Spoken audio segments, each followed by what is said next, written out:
بسم الله الرحمن الرحيم. وتعاونوا على البر والتقوى ولا تعاونوا على الإثم والعدوان. இப்போது நாம் ஆரம்பித்திருக்கிறோம். சென்ற வாரம் சூரா மாயிதாவினுடைய முதலாவது வசனம் அதனுடைய சில குறிப்புகள் சொல்லப்பட்டது. இன்றைய தினத்தில் இரண்டாவது வசனத்தை இன்ஷா அல்லாஹ் நாம் ஆரம்பித்து விளக்குவோம். அதற்கு முன்னால் சென்ற வாரத்தினுடைய சில குறிப்புகளை இடத்தில் ஞாபகம் ஊட்டுவது நல்லது என்று நினைக்கிறேன். அல்லாஹு தஆலா சூரத்துல் மாயிதாவினுடைய ஆரம்பத்தில் ஈமான்தாரிகளே என்று எங்களை அழைக்கிறார். சகோதரர்களே, சூரா மாயிதா சம்பந்தமாக சில கருத்துக்களை சொன்னோம். அதில் ஒன்றுதான் அல் குர்ஆனில் இறுதியாக இறக்கப்பட்ட அத்தியாயம். அல் குர்ஆனில் இறுதியாக இறக்கப்பட்ட அத்தியாயம் இந்த சூரா மாயிதா என்ற விளக்கத்தை சொன்னோம். அதே போன்று இந்த சூறாவில் இருக்கக்கூடிய எந்த ஒரு சட்டமும் பின்னால் மாற்றப்படவில்லை. எனவே சூரா மாயிதாவில் சொல்லப்பட்டிருக்கக்கூடிய எல்லா சட்டங்களுமே அதற்கு சொல்லுவார்கள் முஹ்கமா, எல்லாமே மாற்றப்படாத உறுதியான சட்டங்கள் தான் அந்த சூறாவில் இருக்கிறது. சகோதரர்களே, சூரா மாயிதாவுக்கு அல் மாயிதா என்ற பெயர் எதனால் வந்தது? எங்களுக்கு தெரியும், மாயிதா என்ற இந்த வார்த்தையை பொறுத்த வரைக்கும் இதற்கு இரண்டு அர்த்தங்களை சொல்லுவார்கள். அதுல ஒன்றுதான் அல் மாயிதா என்றால் உணவுக்கு சொல்லப்படும் சாப்பாடு. அதற்கு இன்னொரு அர்த்தம் இருக்கிறது. என்ன? உணவு, சாப்பாட்டினுடைய மரபு. இந்த இடத்துல நாடப்பட்டிருப்பது எது என்று சொன்னா சாப்பாடு என்ற அர்த்தம் தான். ஏன் இந்த அத்தியாயத்துக்கு மாயிதா என்ற பெயர்? எங்களுக்கு தெரியும், அந்த அத்தியாயத்தை நாம் படித்துக் கொண்டு போனால் அதனுடைய பிந்திய பகுதியில் ஹஜ்ரத் ஈசா அலைஹிஸ்ஸலாத்து வஸ்ஸலாம் அவர்களுடைய தோழர்கள் قال الحواريون يا عيسى ابن مريم هل يستطيع ربك أن ينزل علينا مائدة من السماء. ஈசா நபியினுடைய தோழர்கள் நபி அவர்களிடத்துல கேட்டார்கள், உங்கள் இரட்சகன் வானத்திலிருந்து உணவை எங்களுக்கு இறக்க அவனுக்கு சக்தி உண்டா என்று கேள்வி. அல்லாஹ்வுக்கு ஏழுமான்னு கேட்டார். அப்ப ஈசா நபி உடனே போய் சொன்னார், காலத்தகுல்லாஹ், மக்களே அல்லாஹ்வை பயந்து கொள்ளுங்கள். இன் குன்தும் மூமினீன், நீங்கள் மூமீன்களாக இருந்தால் அல்லாஹ்வை அஞ்சிக் கொள்ளுங்கள். அல்லாஹ் இப்படி செய்யலாமான்னு கேள்வி கேட்கலாமா? என்ன கேள்வியே முதலாவது பிழ. வானத்தை பூமியை எல்லாம் படைத்த அல்லாஹ்வுக்கு வானத்திலிருந்து உணவை இறக்குவது என்றது அது ஒரு பெரிய விஷயம் அல்ல. அப்ப சொன்னாங்க, நபி அவர்களே, நுரீது அன் நஅகுல மின்ஹா, நாம் ஏன் கேட்கிறோம் தெரியுமா? அதை நாம் உண்ண விரும்புகிறோம். வானத்திலிருந்து வந்த சாப்பாடு அடிக்க ஆசையா இருக்கிறது. அதனால வானத்து உணவை நாம் சாப்பிட ஆசைப்படுகின்றோம்.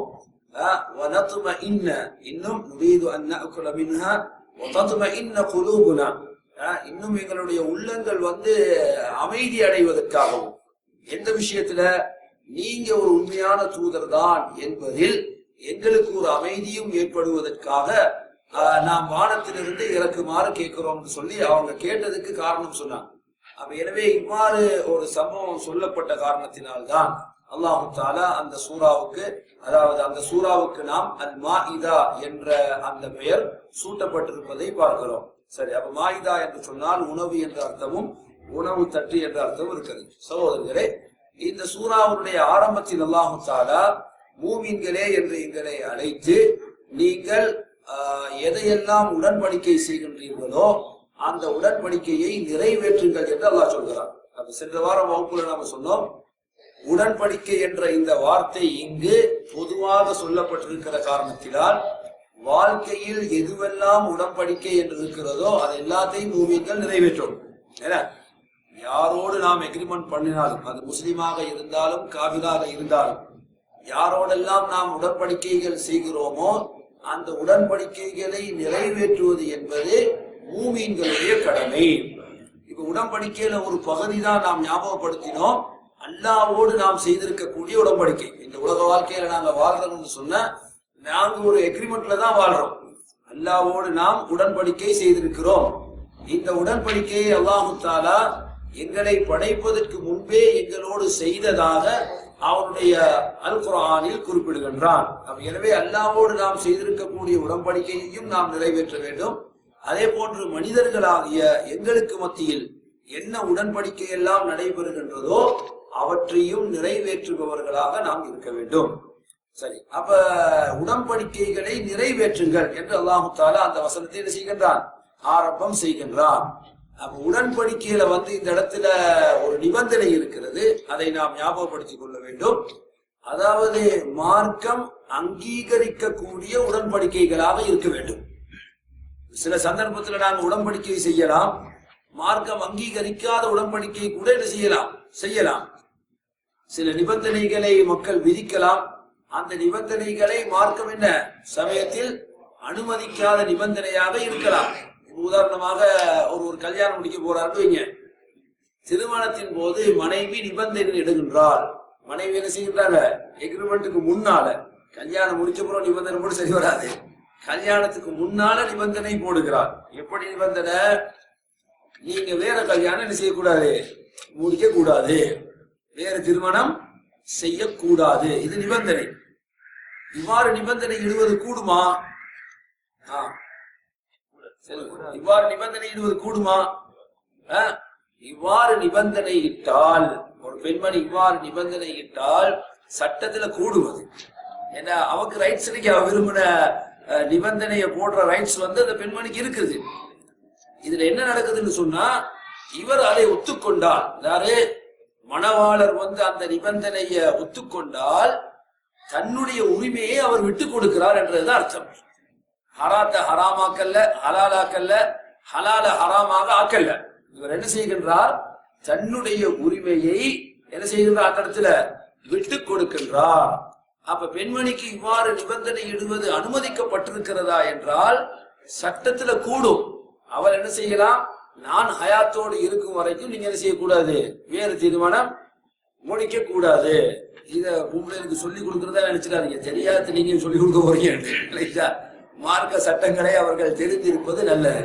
இப்ப இது பாருங்க, இந்த நிபந்தனை அனுமதிக்கப்பட்ட நிபந்தனை. இப்ப இதை எப்ப போடணும்னு சொன்னா, திருமண எக்ரிமெண்ட்டுக்கு முன்னால, கல்யாணத்துக்கு முன்னால, கல்யாணம் முடிஞ்ச பிறகு என்ன செய்யலாது, இந்த நிபந்தனை போட இயலாது. அப்ப ஆரம்பத்தில் இந்த நிபந்தனை இட்டு அதை கணவர் ஏற்றுக்கொண்டால் அவர் என்ன செஞ்சாகணும், அந்த நிபந்தனைய அவர் நிறைவேற்றி ஆக வேண்டும். சரி, நிபந்தனையை நிறைவேற்றலன்னு வைங்க, நிபந்தனையை நிறைவேற்றவில்லை, என்ன செஞ்சிட்டாரு, கோட்டை தாண்டிட்டாரு, வேற திருமணம் ஒன்று முடித்து விட்டார். இப்ப இதுல என்ன நடந்துச்சு, போட்ட நிபந்தனையை முடிச்சிட்டாரு. சரி, நிபந்தனையை முடிச்சதால இரண்டாவது திருமணம் செஞ்சது செல்லுபடியாகாம போமா? இல்ல, சட்டப்படித்தான் அந்த திருமணம் நடந்திருக்கிறது. எனவே நிபந்தனை இட்டாலும் கூட அவர் அதை மீறினால் சட்டத்தில் அந்த திருமணம் செல்லுபடியாகும். ஆனால் இந்த இடத்துல இந்த பெண்மணிக்கு இருக்கக்கூடிய உரிமை என்ன என்றால், அவள் திருமணத்தை ரத்து செய்யலாம், அவனோட திருமணத்தை கேன்சல் ஆகலாம். சும்மா கேன்சல் ஆகுனா மார்க்கத்துல ஹராமா இல்லையா? ஒரு பெண்மணி காரணம் இன்றி தன் கணவனை வேண்டாம் என்று சொல்ல முடியாது, ஏதாவது காரணம் இருக்கணும். சரி, இப்ப இந்த இடத்துல அவளுக்கு மார்க்கம் அனுமதி அளிக்கின்றது, உரிமை வழங்குகின்றது. அவ என்ன செய்யலாம், தன்னுடைய திருமணத்தை ரத்து செய்யலாம். ஒரு பெண்மணி தன் புறத்திலிருந்து திருமணத்தை ரத்து செய்தால் எடுத்த மகர திருப்பி கொடுக்கணும், இதுதான் சட்டம். அவளாக முன் ஏதாவது அவள் புறத்துல ஒரு காரணத்தை சொல்லி அவங்க என்ன செய்யறாங்க, திருமணத்தை ரத்து செய்கிறார்கள் என்றால் எடுத்த மகர என்ன செஞ்சாகணும், திருப்பி கொடுத்தாகணும். ஆனா இந்த சூழ்நிலையில திருப்பி கொடுக்க தேவையில்லை. ஏன், இதற்கு காரணம் அவள் அல்ல, காரணம் யாரு, அவர் போட்ட நிபந்தனை என்ன செய்யல, நிறைவேற்றவில்லை. எனவே இவளுக்கு உரிமை கிடைக்கின்றது அந்த திருமணத்தை ரத்து செய்வதற்கு. சரி, அப்ப இந்த நிபந்தனை செல்லுபடியாகும், இப்படி நிபந்தனை போடலாம். சரி, இப்படி ஒரு நிபந்தனை எப்படி, ஒருவர் திருமணம் செய்ய போகிறார், ஏற்கனவே திருமணம் செய்தவர். இப்ப இரண்டாவது திருமணம் முடிக்கும் போது அந்த மனைவி சொல்றா, நீங்க உங்களோட மூத்த பொண்டாட்டி அதை செய்யணும், டைவர்ஸ் பண்ணணும், தலாக் சொல்லணும், அப்பதான் என்ன நாங்க திருமணத்துக்கு ஒத்துக்கொள்வோம் என்று இப்படி நிபந்தனை இட்டால் இந்த நிபந்தனையை அங்கீகரிக்கலாமா?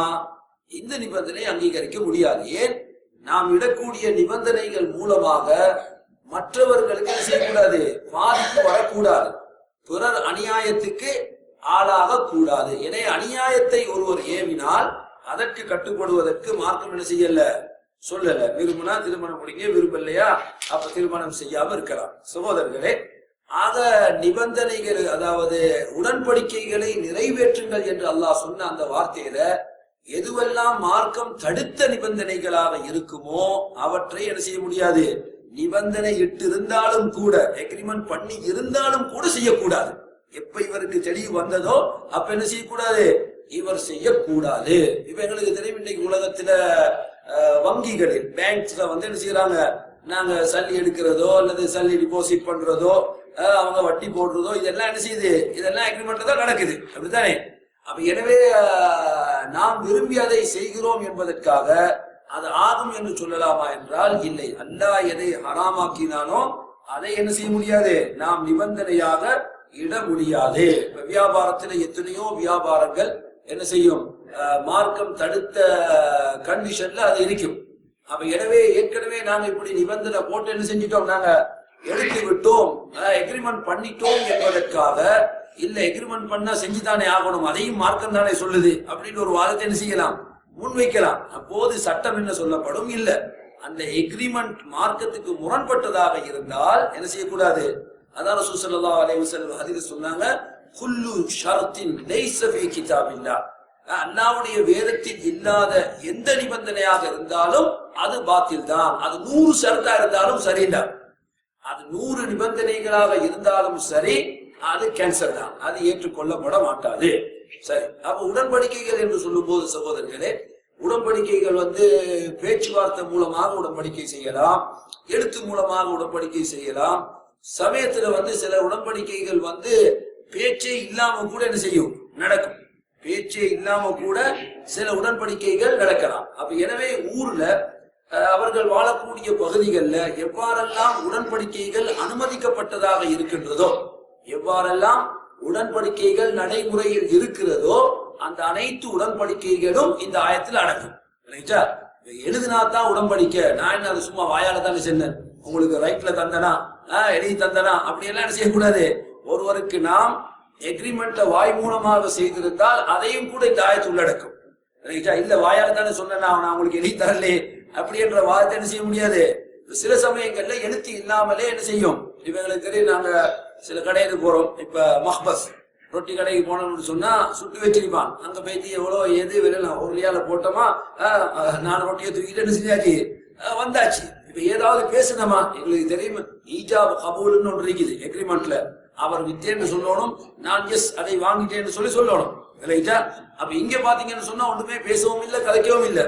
இப்ப பஸ்ல ஏறுறாங்க, 2 ரியால் டிக்கெட் எடுக்கணும்னு சொன்னா 2 ரியால் போட்டாச்சு, சீட்ல போய் இருந்தாச்சு, அவ்வளவுதான். எந்த எக்ரிமெண்ட்டும் வாயால் செய்யல, நடக்கல.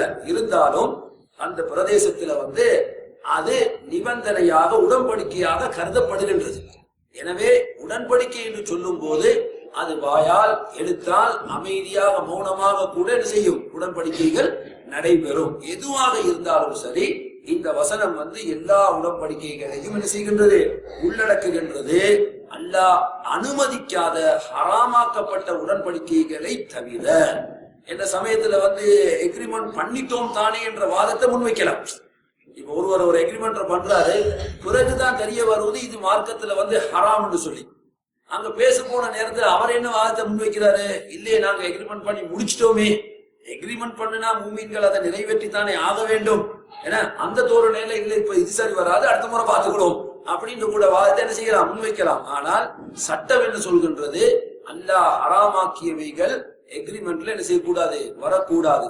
அவ்வாறு செய்திருந்தால் அது ரத்து செய்யப்பட வேண்டுமே அன்றி நடைமுறைப்படுத்த முடியாது, கேன்சல் தான் அது. சரி, அப்ப எனவே அல்லாஹு தஆலா எதையெல்லாம் உடன்படிக்கை என்று சொல்கின்றானோ அது அனைத்தும் என்ன செய்யணும், இந்த ஆயத்துக்குள்ள அடக்கப்பட வேண்டும், அல்லாஹ் ஹராமாக்கியவைகளை தவிர. சகோதரர்களே, உடன்படிக்கைகளின் போது நிபந்தனைகள் இட்டால் அந்த நிபந்தனைகளும் கூட என்ன செய்யணும், அதுல கவனிக்கப்படணும்.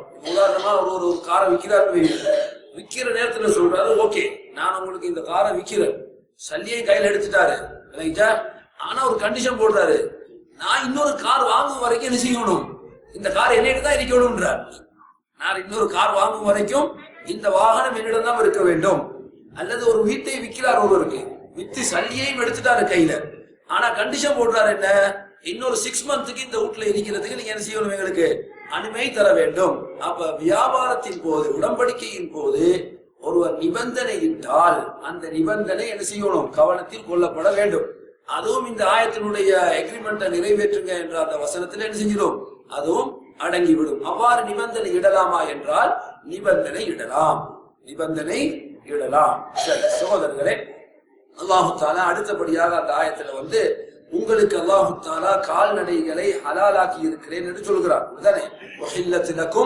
பஹீமத்துல் அன்ஆம், கால்நடைகள் உங்களுக்கு ஹலாலாக ஆக்கப்பட்டுள்ளது. பிறகு அல்லாஹு தாலா பின்னால் உங்களுக்கு என்ன செய்யப்படும், அதுல சிலது ஹராமாக இருக்கின்றது, அவைகளை நாம் பின்னால் சொல்லுவோம் என்று சொல்கின்றார்.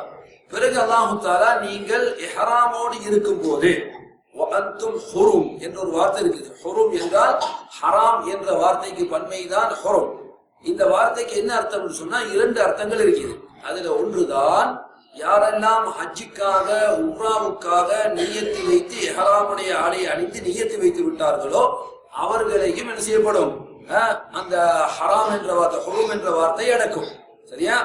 அதே போன்று யாரெல்லாம் மக்கா மதீனா போன்ற அந்த புனித பூமிக்கு உட்பட்ட பகுதியில இருக்கிறார்களோ அவர்களும் என்ன செய்வார்கள், அவர்களும் அதில் அடங்குவார்கள். எனவே வேட்டையாடுவது என்றது 2 சாரார்களுக்கும் தடுக்கப்பட்டிருக்கிறது. ஒன்று, ஹஜ்ஜு உம்ராவுக்காக சென்றவர் மக்காவில் இல்லை, அவர் மக்காவுக்கு வெளியே இருக்கிறார், இன்னும் மக்காவுக்கு போய் சேரல, ஆனா ஹராமுக்காக என்ன செஞ்சிட்டாரு, நியத்து வைத்து விட்டார். இவர் வேட்டையாடலாமா என்றால் மார்க்கம் கூடாது என்று சொல்கின்றது. மார்க்கம் என்ன செய்யக்கூடாது, வேட்டையாடக்கூடாது. தரை மிருகங்களை, தரைவாழ் மிருகங்களை வேட்டையாடக்கூடாது. ஆனா கடல்ல வரவங்களுக்கு என்ன செய்யப்பட்டிருக்குது, அது அனுமதிக்கப்பட்டிருக்கின்றது.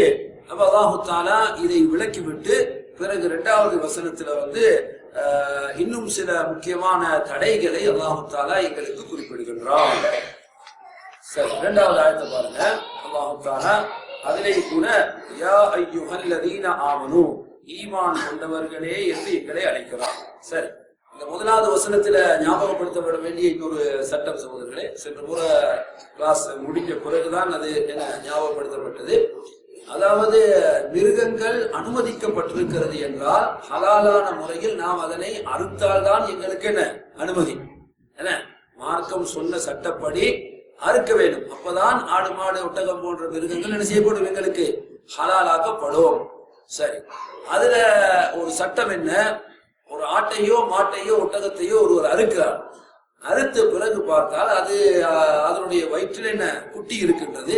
அந்த குட்டியும் என்ன செஞ்சுட்டு, தாயை அறுத்ததினால் அந்த குட்டியும் இறந்து விட்டது.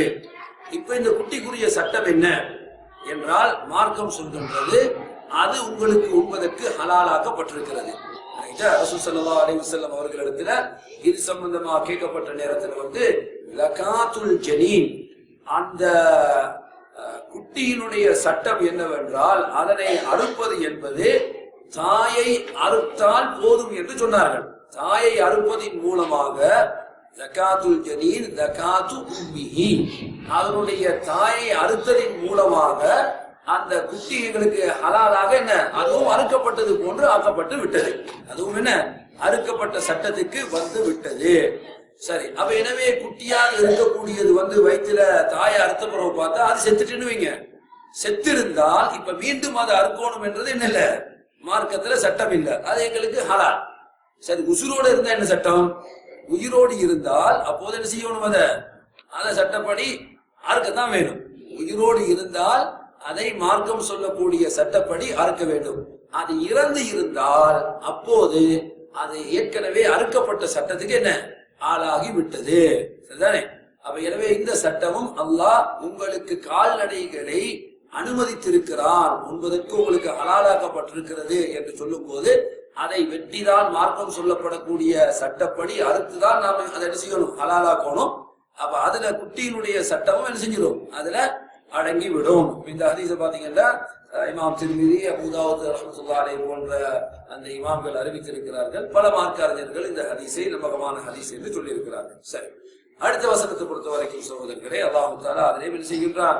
யா அய்யுஹல்லதீன ஆமனு என்றே ஆரம்பிக்கின்றான். நாம் ஏற்கனவே சொல்லியிருக்கிறோம், யா அய்யுஹல்லதீன ஆமனு, ஈமான் கொண்டவர்களே என்று ஆரம்பிக்கப்பட்டால் இமாம் இப்னு மஸ்ஊத் ரலியல்லாஹு அன்ஹு ஒரு கருத்து சொல்றாங்க.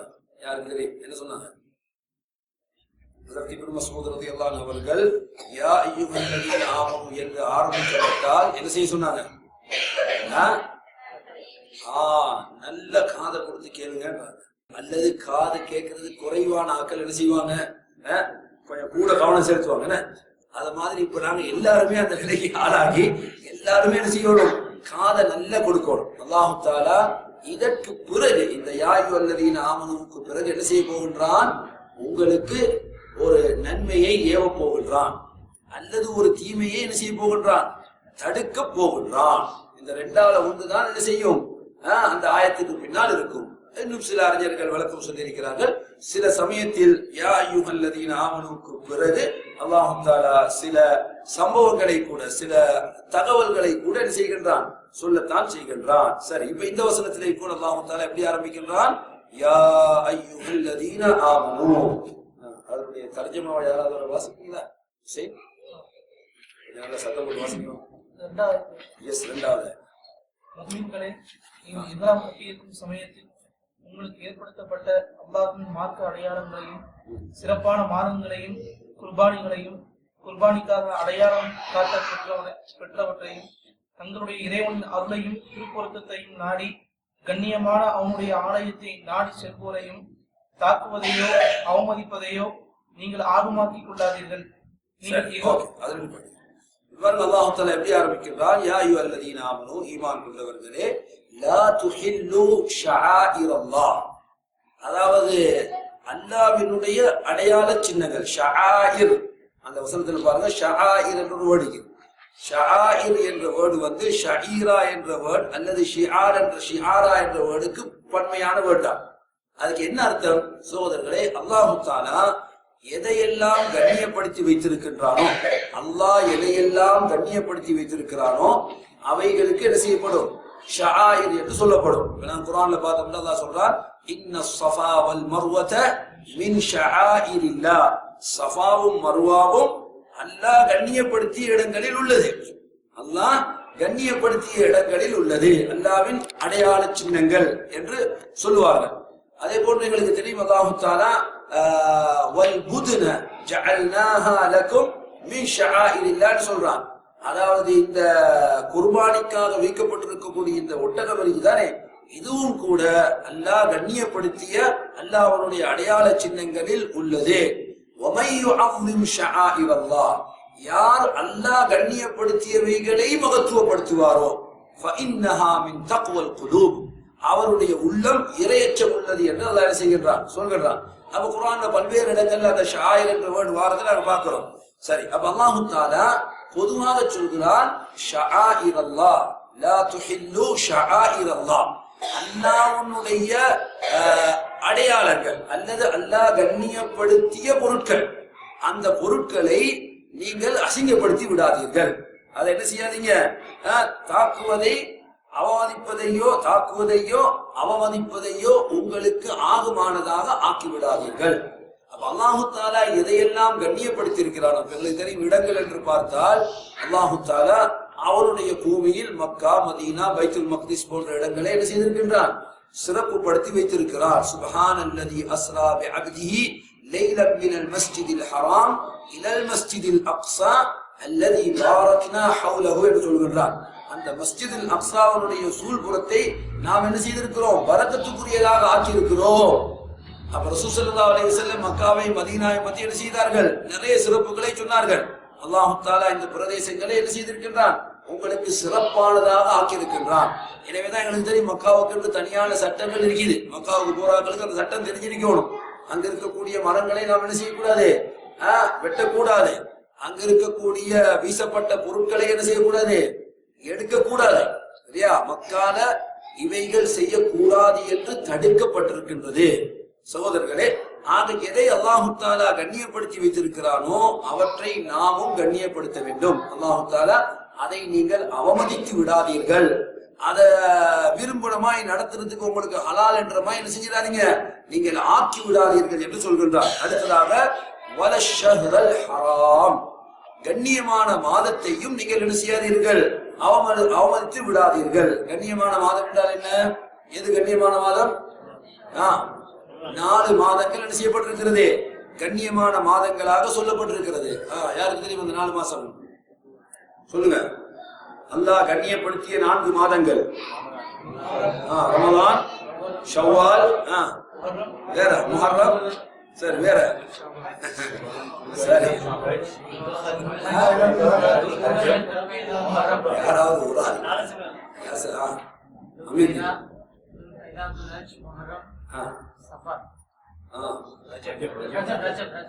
ரஜப். அப்ப ரமலான் வருமா? அதுல ரமலான் சங்கியான மாதம் தான். ஆனால் அல்லாஹ் தஆலா 4 மாதங்களை தான் மகத்துவமிக்கதாக ஆக்கி இருக்கிறதாக சொல்கிறார். இன்ன இத்தத ஷுஹூரி இன்தல்லாஹ், அல்லாஹ்விடத்தில் மாதங்களுடைய எண்ணிக்கை 12 ஷஹரா, 12 மாசம். அல்லாஹ் சொல்கிறான் மின்ஹா அர்பஅத்துன் ஹுரும், அதில் 4 மாதங்கள் மகத்துவமிக்கது. அப்ப ரசூல் ஸல்லல்லாஹு அலைஹி வஸல்லம் அவர்கள் தான் அந்த 4 மாதங்களும் எது என்பதை என்ன செய்தார்கள், விளக்கி சொன்னார்கள். அதுல சொன்னாங்க ஸலாசுன் முத்தவாலியாத், தொடர்ச்சியான 3 மாதங்கள். என்னது? முஹர்ரம், அதாவது துல்கஅதா, துல்ஹிஜ்ஜா, அதே போன்று முஹர்ரம், தொடர்ச்சியான 3 மாதம். 4வது மாசம் எது? ரஜப் மாதம். சகோதரர்களே, அல்லாஹ் கண்ணியப்படுத்திய மாதங்கள். முதலாவது விஷயம் அது எதுன்னு தெரியும் இல்லையா? அந்த மாதங்கள் இப்ப ஷஃபர் ஷாபான் எல்லாம் சொல்லிட்டு போனோம்னு சொன்னா நபி அவங்க என்னையும் சொல்லிக்கிறாங்க, நாங்க என்னமோ என்ன சொல்லுகிறோம் என்பது அர்த்தமாகும். சரி, அப்ப அல்லாஹ்வினால் கண்ணியப்படுத்தப்பட்ட 4 மாதங்கள் இருக்கின்றது. அதுல ஒன்றுதான் நாங்க இருக்கக்கூடிய இந்த முஹர்ரம் மாசம். அப்ப எனவே அல்லாஹ் கண்ணியப்படுத்திய இந்த மாதங்களை நாமும் என்ன செய்ய வேண்டும், கௌரவிக்க வேண்டும், அதை நாமும் கண்ணியப்படுத்த வேண்டும். அடுத்தது அல்லாஹ் சொல்கிறான் வலல் ஹதி, வலல் ஹதி குர்பான் பிராணி. இப்ப எங்களுக்கு தெரியும், மக்கால கொண்டு போய் அறுக்கிறதுக்காக வேண்டி அந்த காலத்துல என்ன செய்வாங்கன்னு சொன்னா, ஆடு மாடு ஒட்டகம் போன்ற மிருகங்களை என்ன செய்வார்கள், எடுத்து கொண்டு போவார்கள். ரசூல் ஸல்லல்லாஹு அலைஹி வஸல்லம் மதீனால இருந்தே ஹஜ்ஜிக்கு வந்த நேரத்தில் என்ன செய்தார்கள், அங்கிருந்தே மிருகத்தை, அந்த குர்பான் பிராணியை என்ன செய்தார்கள், எடுத்துக்கொண்டே வந்தார்கள். அப்ப அல்லாஹ்வுக்கு என்று தீர்மானிக்கப்பட்ட குர்பான் பிராணியை நாங்கள் என்ன செய்யக்கூடாது, அவமதிக்க கூடாது. எங்களுக்கு தெரியும், உலகியாவுக்காக வேண்டி துல்ஹஜ் மாதத்துல என்ன செய்வாங்க, ஆட்டு மாடை வாங்கி வீட்டுவல்ல கட்டி வச்சிருப்பாங்க. எதுக்காக வேண்டி? குர்பான் கொடுக்கறதுக்காக வேண்டி. அப்படியே இல்லையா? சரி, குர்பான் கொடுப்பதற்கு என்று நியமிக்கப்பட்டு விட்டால், அல்லாஹ்வுக்காக என்று அந்த பிராணி ஆக்கப்பட்டு விட்டால், ஏனைய பிராணிகள் போன்று என்ன செய்யக்கூடாது, நீங்க அதை நினைக்க கூடாது. ஏன்? அது அல்லாஹ்வுக்கு என்று ஒதுக்கப்பட்டது. எனவே அதற்கென்று தனியான மரியாதை உண்டு. அதையும் நீங்கள் என்ன செய்யக்கூடாது, அவமதிக்க கூடாது என்று அல்லாஹ் சொல்கின்றார். அதே போன்று வலல் கலாயித், வலல் கலாயித், இவ்வாறு அல்லாஹ்வுக்கு என்று தீர்மானிக்கப்படக்கூடிய ஒதுக்கப்படக்கூடிய அந்த குர்பான் பிராணிகள் எல்லாம் என்ன செய்வாங்கன்னா, கழுத்தில் ஒரு மாலையை போட்டு வைப்பாங்களாம். கழுத்தில் என்ன செய்வார்கள், மாலையை போட்டு வைப்பார்கள். அப்ப இது அல்லாஹ்வுக்கு என்று ஒதுக்கப்பட்ட பிராணி என்பதற்கு ஒரு அடையாளமாக, அந்த அடையாளத்தையும் கூட நீங்க என்ன செய்யக்கூடாது, நீங்கள் அவமதிக்க கூடாது. அல்லாஹ் சொல்றான் வலல் கலாயித். இன்னும் சொல்கிறான் வலா ஆமீனல் பைத்தல் ஹராம். இன்னும் யாரெல்லாம் மக்கள் அல்லாஹ்வுடைய ஆலயத்தை நோக்கி வந்து கொண்டிருக்கின்றார்களோ அவர்களையும் நீங்கள் என்ன செய்யக்கூடாது, அவமதிக்க கூடாது. அதனாலதான் எங்களை மக்களுடைய உள்ளத்தில் என்ன, உம்ராவுக்கு போறாங்க, ஹஜ்ஜி போறாங்கன்னு சொன்னா அதுக்கு விசேஷமா என்ன செய்வாங்க, ஒரு மரியாதையை செலுத்துவார்கள். அல்லாஹ்வுக்காக செல்லக்கூடிய மக்களை நாங்க என்ன செய்யணும், கண்ணியப்படுத்த வேண்டும், அவர்களையும் அவமதிக்க கூடாது. எங்களுக்கு தெரியும், அல்லாஹ் தஆலா இந்த சட்டத்தை சொல்றான். அந்த காலத்துல ரசூல் ஸல்லல்லாஹு அலைஹி வஸல்லம் அவர்கள் ஹுதைபியாவுடைய அந்த உடன்படிக்கை நடந்தது எங்களுக்கு தெரியும். அவங்க ரசூலுல்லாஹ் உம்ராவுக்காக வேண்டி வந்த நேரத்துல ஹுதைபியா என்ற இடத்துல வச்சு என்ன செய்கிறார்கள், காவிர்கள் வந்து தடுக்கிறார்கள், போக விடாமல். எனவேதான் அல்லாஹ் தஆலா அல்லாஹ்வுடைய ஆலயத்தை நோக்கி வரக்கூடிய மக்களை நீங்க என்ன செய்யக்கூடாது, அவமதிக்க கூடாது என்று சொல்கின்றான். ஆலயத்தை நோக்கி வரக்கூடிய மக்களுடைய சிந்தனை எவ்வாறு இருக்கும்? சகோதரர்களே, அல்லாஹ் சொல்கின்றான் யப்தகூன ஃபضلا من ربهم ورضوانا, அல்லாஹ்வுடைய அருளையும் அல்லாஹ்வினுடைய திருப்பொருத்தத்தையும் எதிர்பார்த்தவர்களாக வரக்கூடியவர்கள். பாருங்க, அல்லாஹ் தஆலா எங்களுக்கு உணர்த்துகின்றான், யாரெல்லாம் ஹஜ்ஜுக்காக போவார்களோ, யாரெல்லாம் உம்ராவுக்காக போவார்களோ அவர்கள் எப்படி போக வேண்டும்? அல்லாஹ்வுடைய அருளை, அல்லாஹ்வுடைய திருப்பொருத்தத்தை எதிர்பார்த்தவர்களாக போக வேண்டும். எனவே அல்லாஹ்வுடைய ஆலயத்தை நோக்கி வரக்கூடிய மக்கள் அவர்கள் எப்படிப்பட்டவர்கள்? யப்தகூன ஃபضلا மின் ரப்பிஹிம் வரிضவானா, அல்லாஹ்வுடைய அருளையும் அவனுடைய திருப்பொருத்தத்தையும் எதிர்பார்த்த நிலையில் வரக்கூடியவர்கள். சகோதரர்களே, ஆக அல்லாஹ் தஆலா 5 விஷயங்களை சொல்கின்றான். இந்த 5ஐயும் நீங்கள் என்ன செய்யக்கூடாது? அவமதிக்க கூடாது. அதுல ஒன்று முதலாவது பொதுவாக சொல்கின்றான். முதலாவது என்ன? பொதுவாக அல்லாஹ் கண்ணியப்படுத்தியவைகளாக எதுவெல்லாம் இருக்கிறதோ அது அனைத்தையும் நீங்கள் மதிக்க வேண்டும், அவமதிக்க கூடாது. பிறகு குறிப்பா சில விஷயங்களை சொல்கின்றான். வலல் ஷஹ்ரல் ஹராம், அல்லாஹ் சங்கைப்படுத்திய மாதங்களை நீங்கள் அவமதிக்க கூடாது. அல்லாஹு தஆலா தனக்கென்று அல்லாஹ்வுக்கு என்று ஒதுக்கப்பட்ட குர்பான் பிராணிகளை நீங்கள் என்ன செய்யக்கூடாது? அவமதிக்க கூடாது. அந்த குர்பான் பிராணிகளில் கட்டப்பட்டிருக்கக்கூடிய அந்த மாலையை கூட நீங்கள் என்ன செய்யக்கூடாது? அவமதிக்க கூடாது. இன்னும் அல்லாஹ்வுடைய ஆலயத்தை நோக்கி அவனுடைய அருளையும் திருப்பொருத்தத்தையும் எதிர்பார்த்து வரக்கூடிய அந்த மக்களையும் நீங்கள் என்ன செய்யக்கூடாது? அவமதிக்க கூடாது. எனவே இது அல்லாஹ்வுடைய சட்டம். ஞாபகத்தில் வைங்க. சட்டத்தை போடுறாள் யாரு? சட்டத்தை போடுறாள் யாரு? அல்லாஹ்வுடைய சட்டம். சகோதரர்களே, உண்மையிலேயே இன்று உலகத்துல நாங்க மனிதர்களுடைய நிலைமையை பார்த்தோம்னு சொன்னா, மனிதர்களுடைய சட்டத்துக்கு வழங்கக்கூடிய அந்த மதிப்பு மரியாதையை அல்லாஹ்வுடைய சட்டத்துக்கு வழங்குகிறார்களா? பாருங்க, ராவ் 2 மணிக்கு ரோட்ல வர ரெட் லைட், ராவ் 2 மணிக்கு என்ன முன்னுக்கு பின்னுக்கு வலதுல இடத்துல எல்லாம் பார்த்தா ஒன்றுமே இல்ல, ஒரு வெஹிக்கிளும் இல்ல. இருந்தாலும் அதை மரியாதை செய்து கிரீன் வரைக்கும் நிக்கிறாங்க. நாங்க என்ன செய்யக்கூடாது? நாட்டு சட்டத்தை பால்படுத்த கூடாது. அப்ப யாரும் பார்க்கல, டிராபிக் கூட இல்லாத நேரம் இருந்தாலும் கூட நாம் என்ன செய்கின்றோம்? அதற்கு மரியாதை செலுத்துகின்றோம்.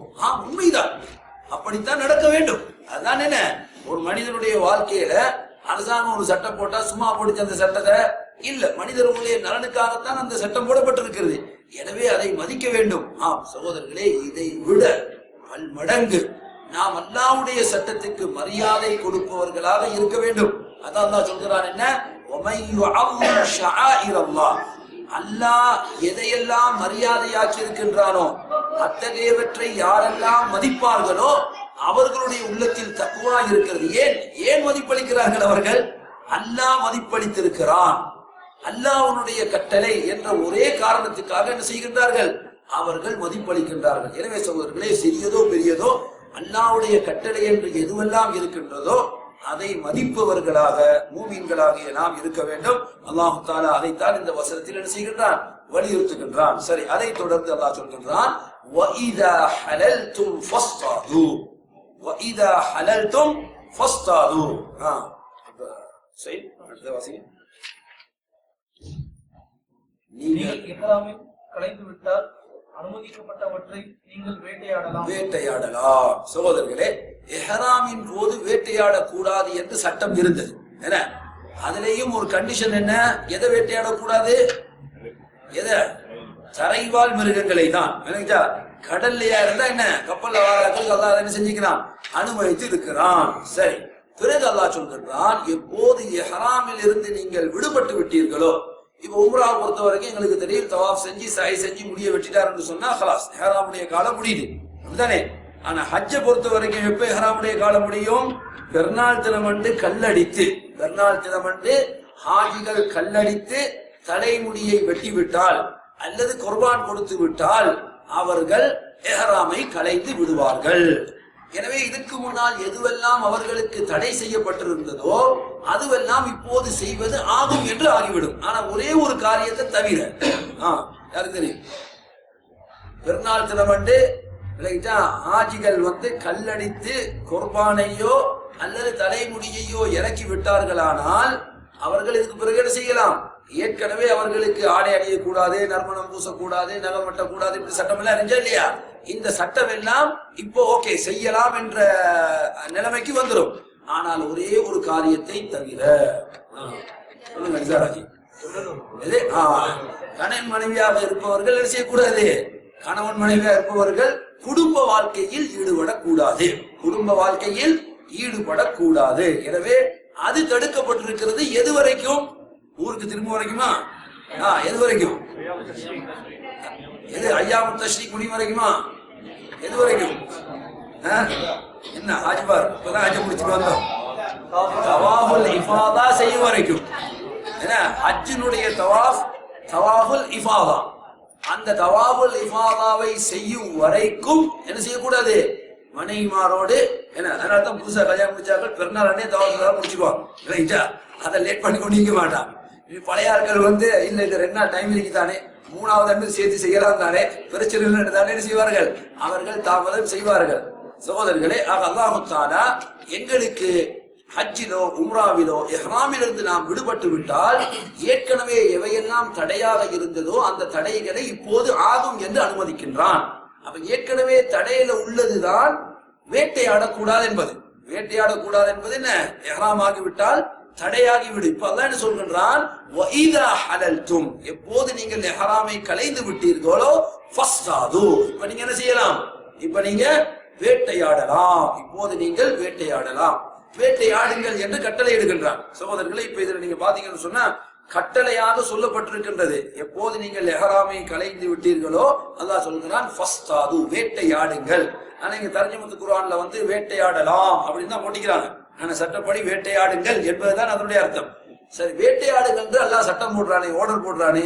அப்ப எல்லாரும் ஹஜ்ஜ முடிச்ச பிறகு என்ன ஹண்டிங் போகணும் போல, எங்கேயாவது ஒரு இடத்துல போய் இல்ல. சட்டம் அப்படி அல்ல.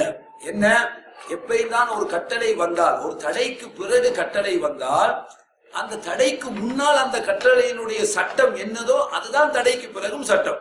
வேட்டையாடணும் என்பது கட்டாயப்படுத்தப்பட்ட விஷயமா? இல்ல. இப்ப வெள்ளிக்கிழமை ஜும்மா நாள் அல்லாஹ் என்ன சொல்றான்? ஏன்னா இதா நூதிய லிஸ்ஸலாத்தி மின் யௌமில் ஜும்ஆ ஃபஸ்அவு இலா திக்ரில்லாஹ் வதருல் பை, வியாபாரத்தை நீங்கள் என்ன செய்யுங்க, விட்டு விடுங்கள் என்று அல்லாஹ் சொல்றான். வியாபாரம் செய்யக்கூடாது. خلاص, இரண்டாவது பாகம் சொல்லப்பட்டால் என்ன செய்யக்கூடாது? இதற்கு பிறகு வியாபாரம் செய்வது ஹராம். யாரும் இதை விற்க கூடாது, வாங்கவும் கூடாது. அப்ப அல்லாஹ் தஆலா என்ன செய்கின்றான்?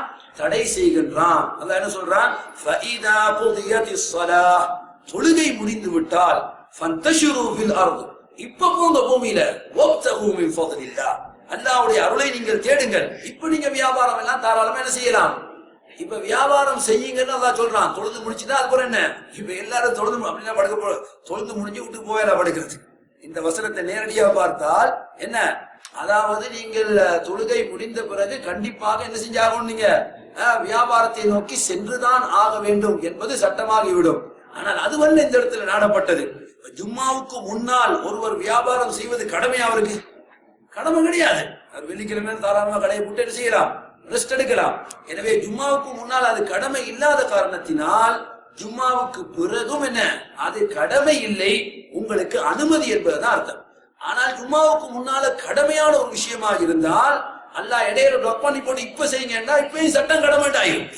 எதுவெல்லாம் முன்னால் கடமையா இருந்ததோ தடை வந்த பிறகு அனுமதிக்கப்பட்டால் அப்போது அதுவும் கடமை.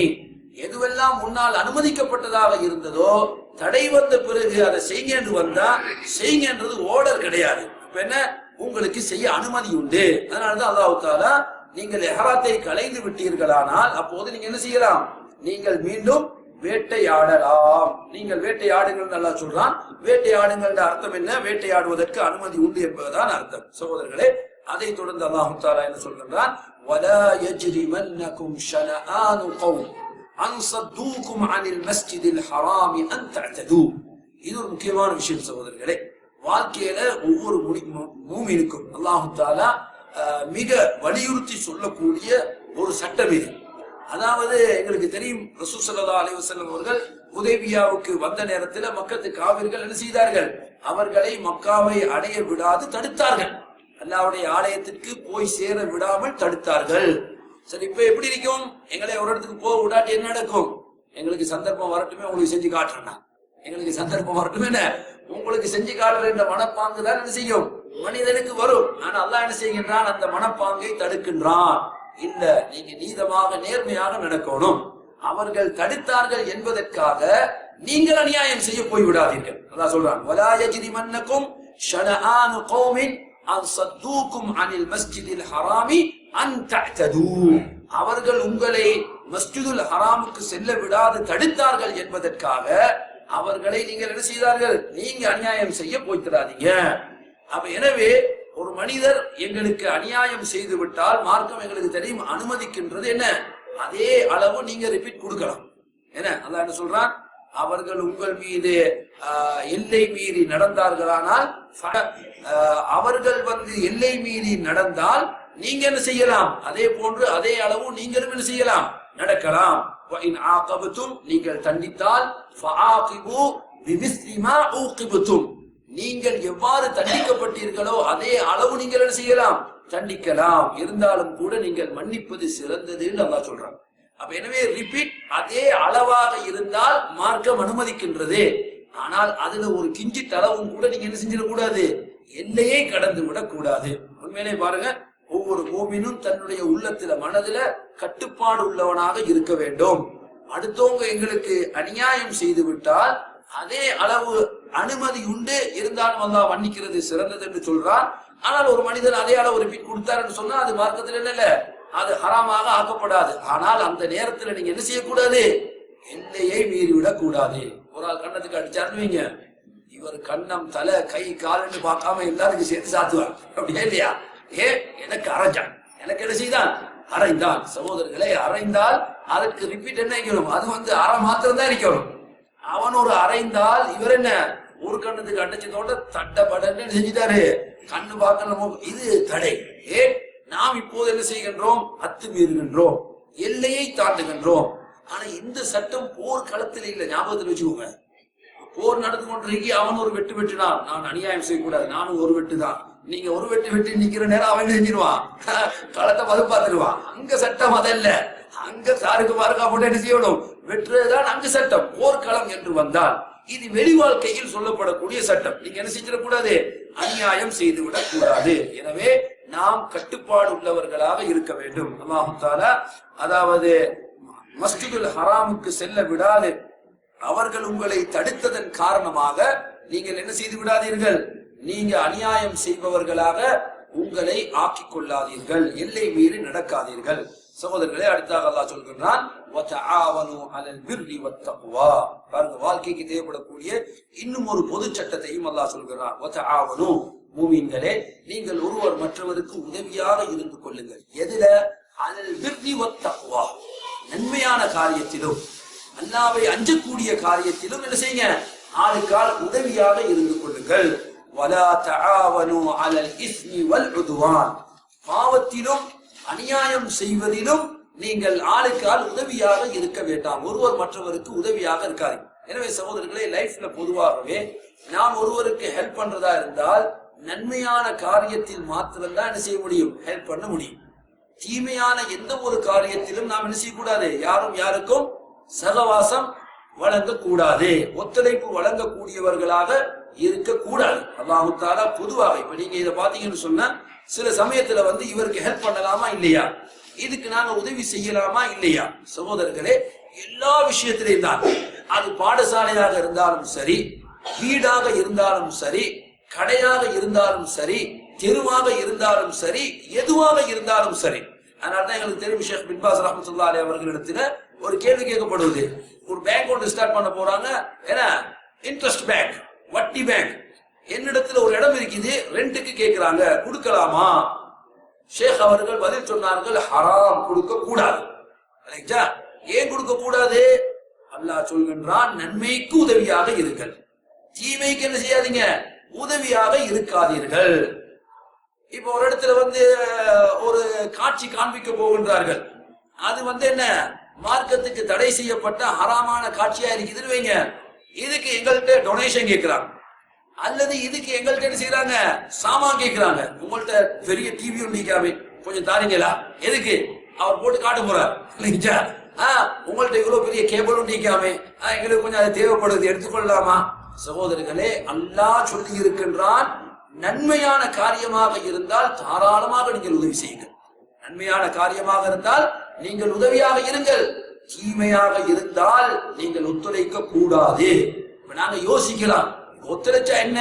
சகோதரர்களே, துனியால யாரும் கேட்க மாட்டாங்க, துனியால யாரும் எங்களிடத்தில் விசாரிக்க போறது இல்ல. கவர்மெண்ட் நீ ஏன் கொடுத்தா என்ன செய்ய போறல, ஞாபகத்தில் வைத்துக் கொள்ளுங்கள், அல்லாஹ் மறுமையில் விசாரிப்பான். இந்த உலகத்துல நாங்க வாழக்கூடிய இந்த வாழ்க்கை அல்லாஹ்வோட அக்ரிமெண்ட்ல நாங்க வாழ்றோம். நாங்க செய்யக்கூடிய எல்லா செயல்பாடுகளும் ரெஜிஸ்டர் பண்ணப்படுது. அல்லாஹ் பதிவு செய்து கொண்டிருக்கிறான். நாளை மறுமையில் இது பற்றி உங்களிடம் விசாரிப்பேன் என்றும் சொல்லி இருக்கின்றான். அதான் பாருங்க, மூமினுடைய வாழ்க்கை உலகத்துல என்ன செய்யப்படுவது?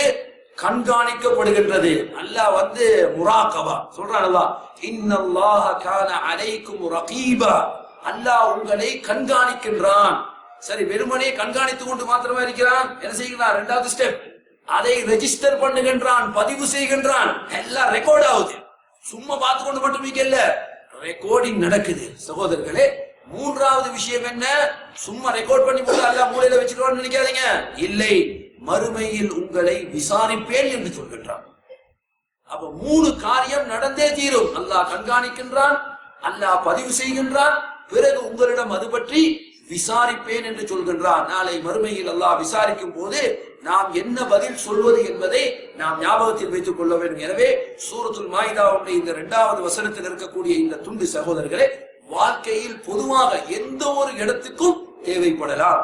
நன்மைக்கு உதவியாக இருங்கள், தீமைக்கு உதவியாக இருக்காதீர்கள். இப்ப சிலாக்கள் எண்ணம் என்னண்டா, கொடுக்காட்டி கோவிச்சிடுவாரோ, கொடுக்காட்டி என்ன கோவிச்சிடுவாரோ, மனசுல ஒரு அச்சம் அல்லது மனசுல ஒரு கவலை, கொண்டாட்டி சொல்றாவே செய்யாட்டி கோவிச்சிடுவாவோ.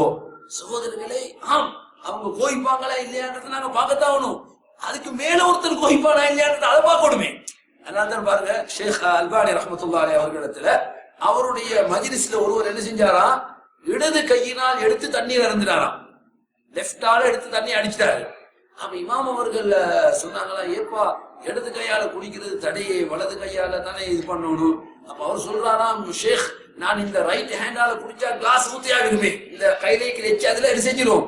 அப்ப சொல்ல, மாஷா அல்லா, கிளாஸ்ல எச்சிப்படாதுன்னு வச்சுப்படக்கூடாதுன்னு இவ்வளவு கவலை உனக்கு. அப்படியே அல்லாஹ்வுடைய நபியில சுன்னத்துல எச்ச முஸ்லியே, அது உனக்கு கவலை இல்லையா?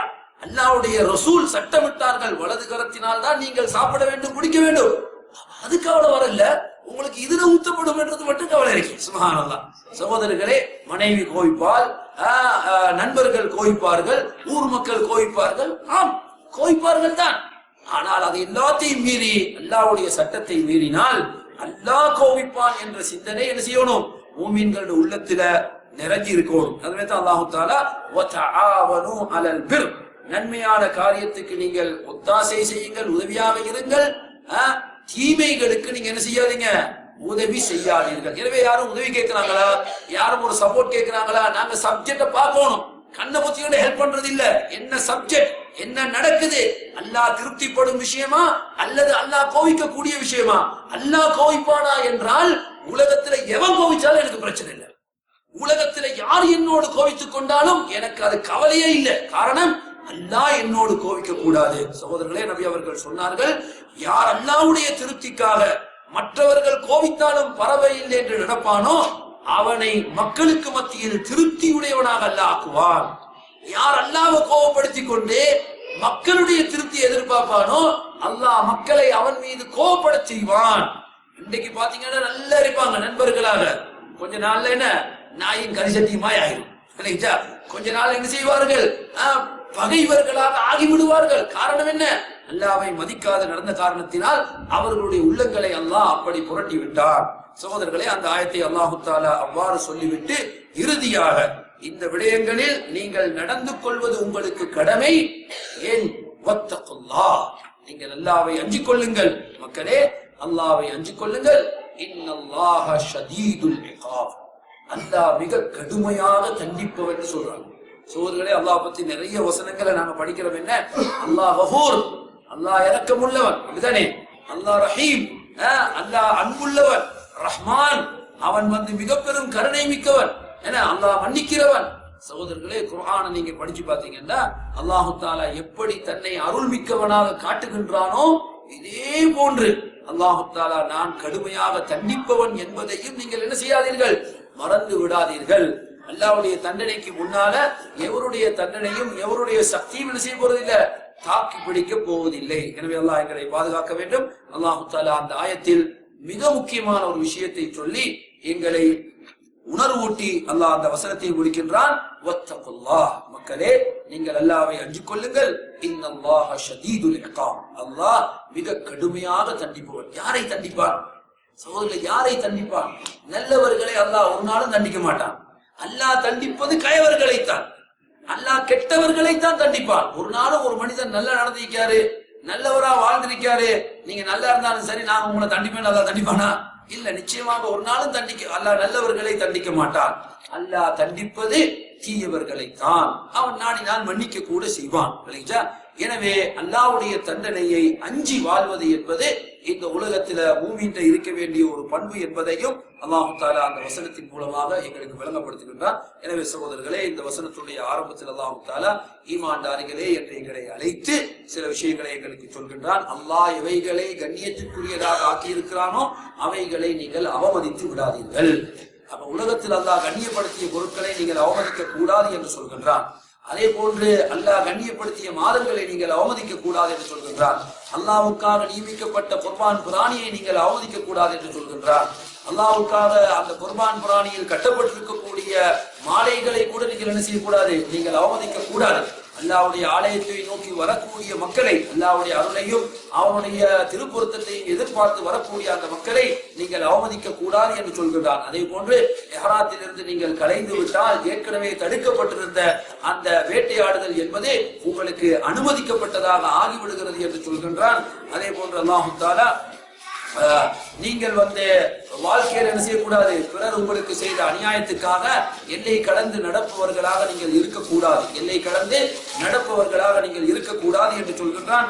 அதே போன்று பொதுவாகவே வாழ்க்கையில் நன்மைக்கு உதவியாக இருங்கள், தீமைக்கு உதவியாக இருக்கக்கூடாது என்று சொல்கின்றான். பிறகு அல்லாஹ்வை அஞ்சிக் கொள்ளுங்கள், அல்லாஹ் மிக கடுமையாக தண்டிப்பவன் என்பதையும் இந்த வசனத்தின் மூலமாக அல்லாஹ் தஆலா எங்களுக்கு ஞாபகப்படுத்துகின்றான். எனவே இந்த வசனத்தை மீண்டும் மீண்டும் படித்து அல்லாஹ் சொல்லக்கூடிய இந்த கருத்துக்களை நாம் விளங்கி எடுத்து அவற்றை வாழ்க்கையில் நடைமுறைப்படுத்துவதற்கு அல்லாஹ் எங்கள் எல்லோருக்கும் நல்ல வாய்ப்பளிப்பானாக. وآخر دعوانا الحمد لله رب العالمين وصلى الله وسلم وبارك على نبينا محمد وعلى آله وصحبه أجمعين والحمد لله رب العالمين.